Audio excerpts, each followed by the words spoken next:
si Louie, masyado obvious yung emosyon. Bypass si Civilian, bypass. Hindi siya kinonfirm. Hindi siya kinonfirm today. Ay, Louie, tatanggalin yung gamit ni ma'am. Ang dami pala yung nalawa. Thank you. Sige, salamat. Okay, salamat.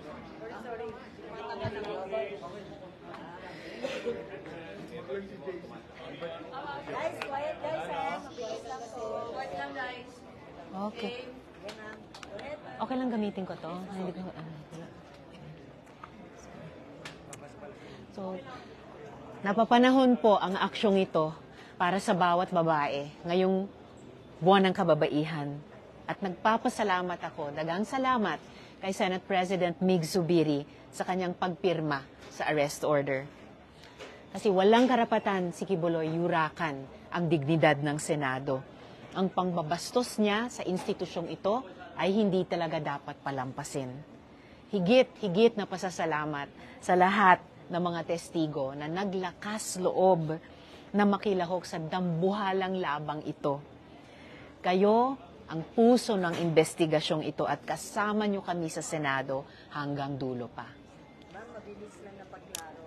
Pagka ngayong signed na po ang arrest order, ano po mangyayari? Bibigyan pa po ba sila ng kopya para po ito i-serve or talagang anytime na mangyayari? Anytime po, pwede na pong mangyari. Of public knowledge na rin naman ito. So, once na ma-arresto immediately, magkakanda kayo ng hearing? Once maaresto sila, makakapag-schedule na kami sa wakas ng hearing na dadalo siya para sa wakas humarap sa komite, pakinggan ang aming mga tanong at sagutin ang mga ito. Ma'am, anong panawagan niyo kay Pastor Kibuloy? Kailangan ba, would you encourage him na kung saan ang pumunta at pag nakumabot sa serve ng arrest order? And isang mga public knowledge naman na may arrest order. Actually, kung sana, nung una pa lang sa 2 imbitasyon, sa Sabina, hanggang ngayon, kung sana sa simula pa lang humarap na sila, hindi na kailangang umabot sa ganito. Kaso ang dami pa niyang drama.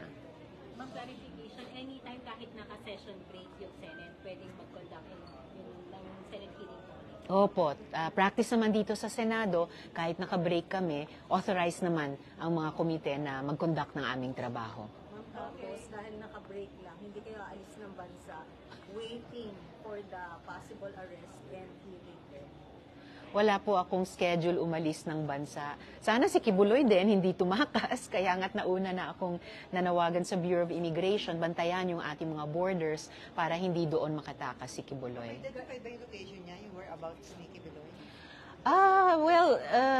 It's anybody's guess.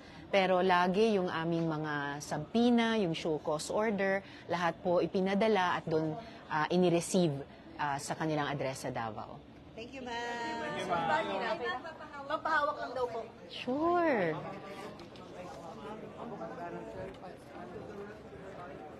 anong oras po yan nabigay sa inyo? Anong oras nating natanggap? Ngayong 1 p.m., 2 p.m.? Ngayong mga 2 p.m. How does it feel holding that arrest order? So good. Thank you, ma'am. Salamat.